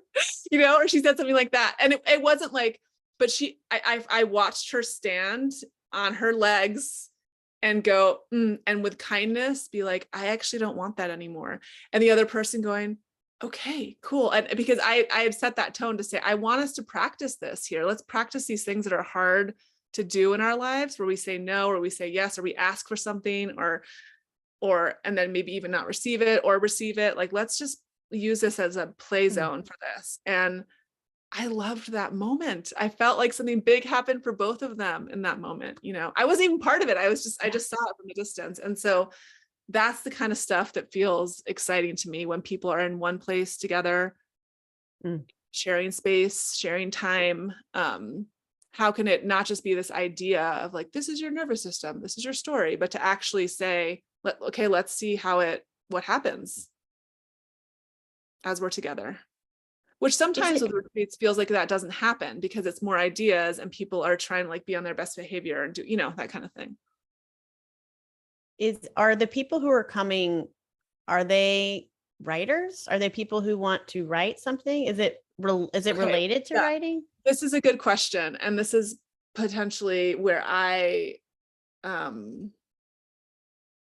people have associations with me in one way. And anyway, it's, yes, we're writing. We're working with personal mythology and Mm. personal story. We're not working on like a writing piece. So the people who are coming, I wouldn't say that it's not the kind of retreat where writers who want to go like learn craft. It's not that. So it's not a craft writing workshop. It's I'm always occupying these in-between spaces. So it's like so it's come explore your personal mythology, places that you're stuck, places that you want to expand. How can you have that fluidity with your personal mythology and story and current living story, the story of who you are, and bring your nervous system in with that. And be in that conversation between them. So Is there craft involved in that? Yes, only in the sense that like scenic and sensory writing is how we bring ourselves alive. And that's that. And a craft teacher would say that. They would say, make a scene, make it sensory, but I'm saying Mhm. that not because we're trying to get readers, but because you're trying to be in your animal body as a writer and bring this scene alive and actually make it matter for your body. So to answer your question, no, the people who are coming, some might consider themselves writers. Maybe one out of all of them so far is a professional writer. The rest are humans with other types of jobs, and ways of being in the world. Yeah. God, that's so cool. It makes me think of when we started talking about how our personal narrative shapes our patterns, and getting to know what those stories are, what our personal stories are, is another way of getting to know your movement patterns and physiological patterns, nervous system state patterns, and how they're connected to the story. Yeah. Right. That's so cool. Yeah. It is very cool. And it is, I realize, because it doesn't have a very clear audience, like for writers, for therapists, that it's sometimes hard for me to explain. Though I would say a lot of the people who are coming so far are not a lot. I would say, maybe 70% of them are in the healing arts of some kind, Mhm. A lot of my classes are filled with therapists and, that kind of Mm. thing. So, um, Yeah, finding language to describe this is like, I definitely know that. It's really hard to talk, and especially when you're given these prompts from people who are, helping you create like marketing or ways of communicating your work, and that right. people can grab onto. Who's it for is almost always that first question. And I have it too, where I want to say, anybody who is living with a human body, I don't know. It's not like I don't have can Right. children come? Yeah. I Right. mean, I've Yeah. done this with kids. I think for people who are exploring those in between or crossover spaces, which it sounds like you are too, the only language I've found is to describe SE, to describe authentic movement, to describe how they overlap. But that Yeah. doesn't really tell you what it's What it like, is. Yeah. what it is. Doesn't. I know. And I think, I mean, and I know that in my own work, I know that if I were to like hang my shingle to say, calling all writers, come for a retreat, that it would be like bump, bada, bump, bada, bump, bump, bump, because people have an association with me as a writer. And because I have a published book, they have an idea about that. And yet that's not where the fire is for me. I don't want to edit people's work or talk about that. Yeah. So Yeah. yeah. Same with movement training, which was a huge background for me. And, people still ask me do training. Sure. But really what I'm going to be doing on the side.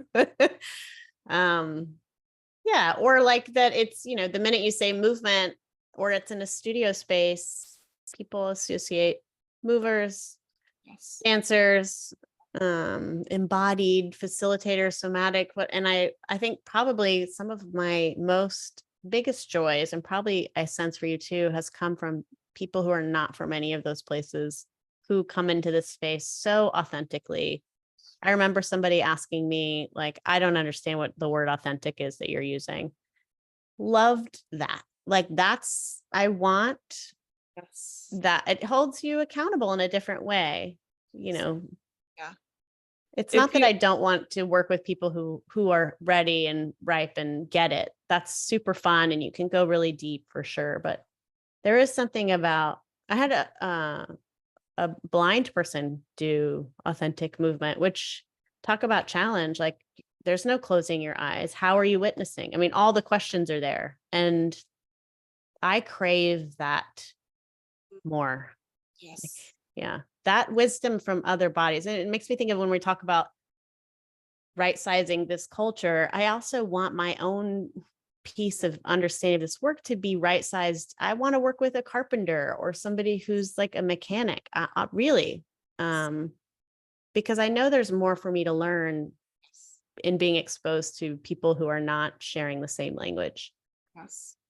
I feel that too, big time. And that the only word that I've ever come up with, and I don't even know how this word tracks these days, is even when I first started teaching here in my town, I would say these classes are for lay people, meaning like people who are not in this profession. Like, and Yeah, if you are a writer, welcome. Yes, 100%. of Come on. course.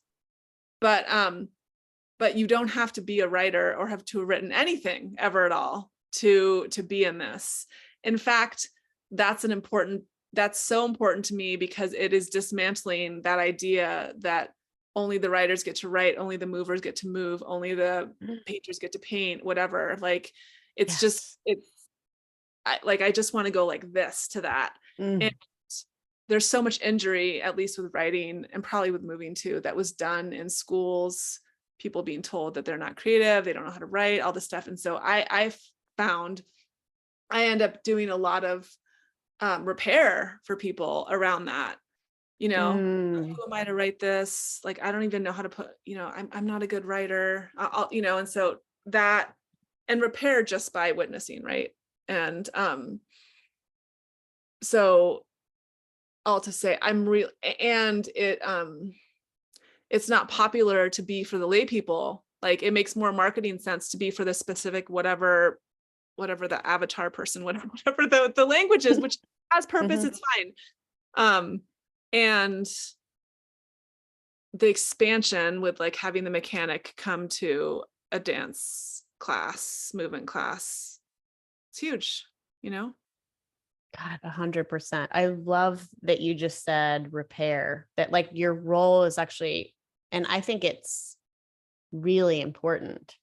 And I've never heard anyone describe it that way. I love that you're in the role of repairing someone's relationship to words themselves or language. I mean, what a beautiful, I've never thought of that, but I think about it with the body constantly.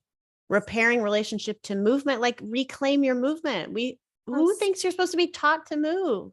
Yeah. This is new. These classes on movement, this is a Yeah. new thing.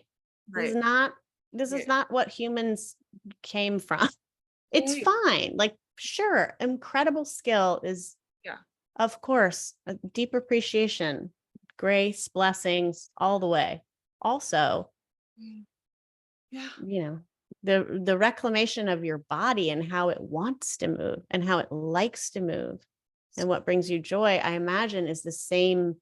That fire feels so potent. And I can hear it in what you're saying too, is a reclamation of language, of your language.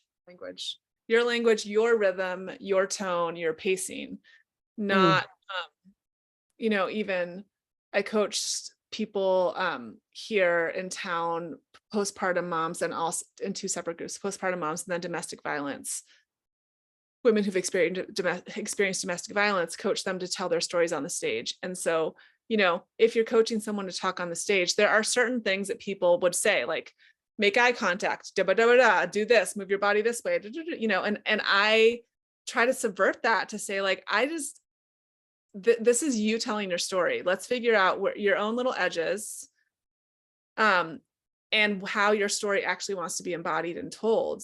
Yes, there are certain ways that people talk about public speaking, and let's really ask how your body wants to tell the story, how you want to Mm. move. Do you want to move? Do you want to sit? Do you want to stand? I mean, what do you want to do? And Ugh, I, that to me is exciting. I like yeah. that, you know? You're talking about authenticity. It's like, and not just authenticity, but a deep value for someone's authenticity. To take somebody's story and shape it into a template is such a disservice to their individual, unique light and spirit. It's same with movement. I feel similar that all of these, coming from such a structured background and ways to move. I mean, all the cues, we all get them, shoulders in the back pockets, whatever. I have drawers, I've cabinets full of them, and they're useful. They have a function. Like you said, it's not like throw it all away. Yeah. But if it is not in service to your wholeness, if it's not in service to removing stuckness and offering choice and mobility, then it's not helpful. It's not allowing your fullness to come through. And I think if I'm working with a specific person who's working with movement patterns that are limiting, that actually they're in a place where they don't feel their own authentic options because of their movement patterns, that's different. And then cues become useful in that place, right? Yeah. But all in service to what you're saying, which is your story, your body, your movement. There's nothing more beautiful as the spectrum, the range of weirdness, Yes. awkwardness, total depth, like monstrous even. Yes. Love. I want all of that to be Yeah. available, because Yeah. that's what we just talked about. That's how we learn what choices are, what options in living there are, is to be exposed to the range.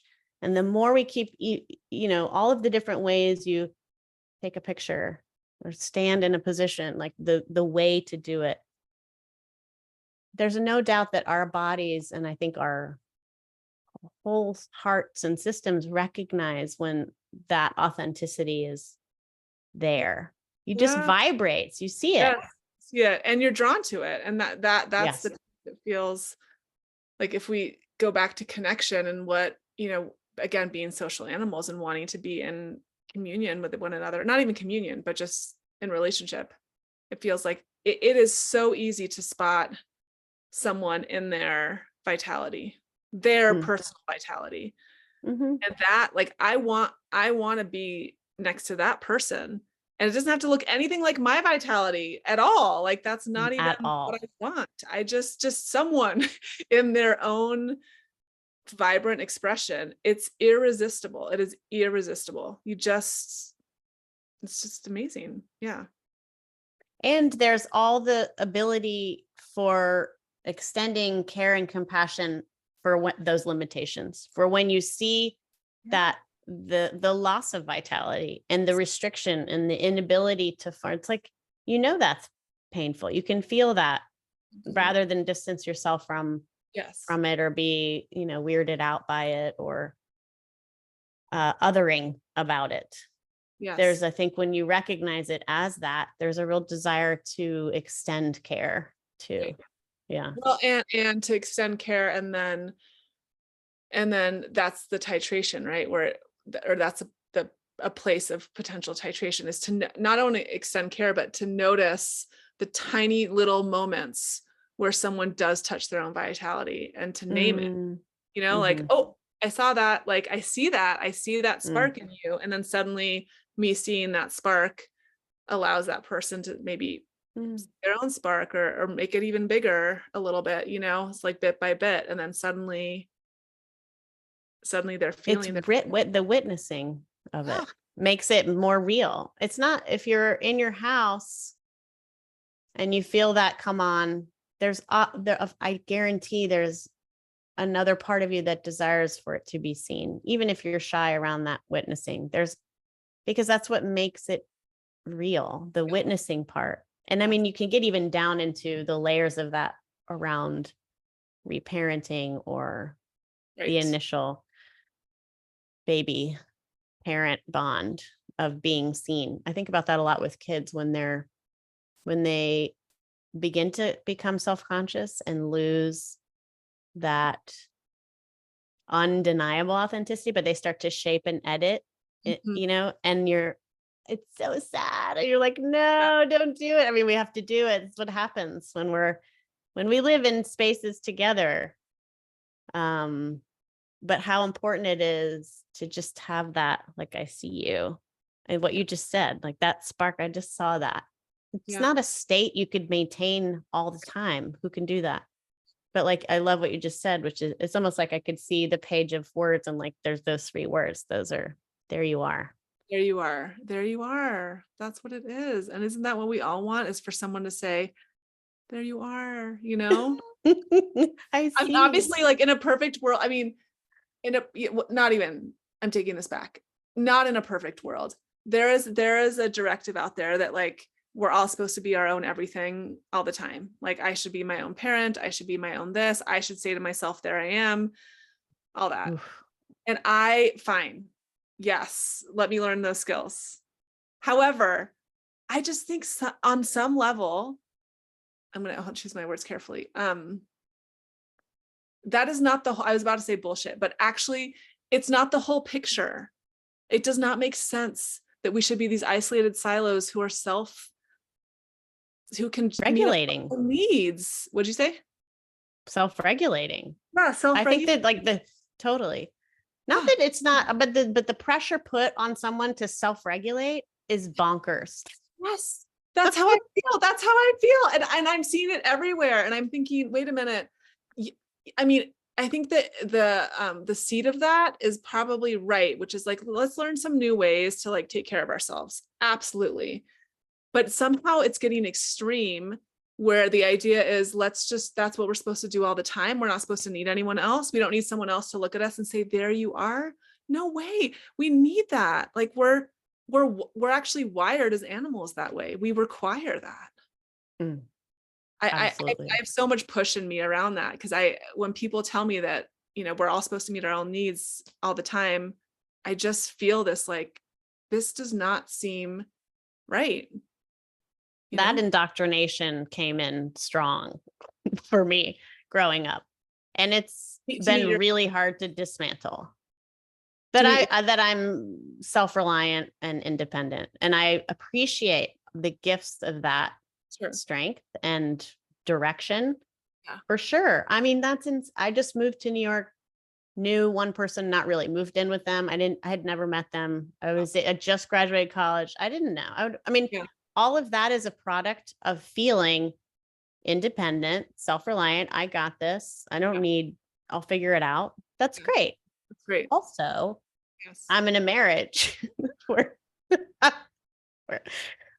doesn't work great, So it's been this, I would say the last 15 years is very slow learning that I need people and not need them to do chores, but actually need them to self-regulate. I need them to help me find the lower vibration or the higher or the play or Absolutely. Yeah. Essential.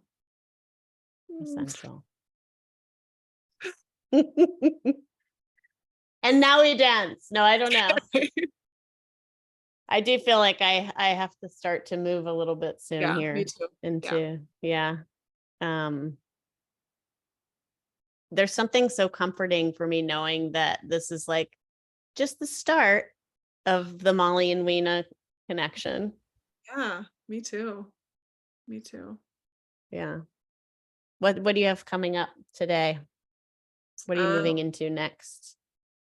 I am moving into some more stuff around my retreats, like just some of that, organizing. And then I have an event tonight that I have to show up at to support some storytellers. That's what I'm moving into. And kids in between there. Kids, all that. How about you? Let's see. I will walk the dog and I will get a filling because I have a cavity. My kids don't have cavities. I have the cavity. The person who yells at them about their sugar intake. Right. I have the cavity. They were like, "What? You have it?" Yes, I have the cavity. So I'm gonna get a filling and then pick up my kid from theater and the other one comes home from parkour. I love it. It's a good day. Yeah. Such good days. Dental care. That's a weird one. Any head stuff, I watch all the body responses to someone being there, someone being in your mouth, the drill. And it's so predictable. I almost laugh with watching how my body responds. Are you like I the fifth? You do this? No, mine go up. Oh, This finger and this thumb, they go way up. I'm always like, oh, and it's so weird. that's so interesting. Wow. Maybe it's the form of this. Yeah. I don't Oh, know. Like it might be going there. yeah, It's yeah. not going here. Because Okay. I definitely, we didn't talk about rage, but like there's a real richness in me and rage and anger that we'll get to next Okay. time. I would Because love I'd that. love to explore that, especially with authentic movement when Yes. it erupts and those desires and how I think I wish we had full expression for them. Yeah. Actually, I regard those feelings highly. Yeah. Oh, I would love to talk about that next time, another time. Mhm. Mhm. Rage episode 2. Rage, Rage. Yeah. Come to our workshop. Rage. Oh, It'd be like the rage room where they have things you can destroy, padded walls and stuff. Yeah, yeah. which I haven't done. The idea of like having to, artificially elicit that feeling Right. seems very strange to me, but Yeah, I agree with that. Yeah. I get the idea. I don't know if I would be able to do it, but There's a performance piece to that somehow, mm. Yeah. Who knows? Mm. Thank Um, you so much yeah, thank for you. this time, for all of your wisdom and reflection and heart. Yeah. Thank you for your questions, for the questions and, all of it. Just the conversation.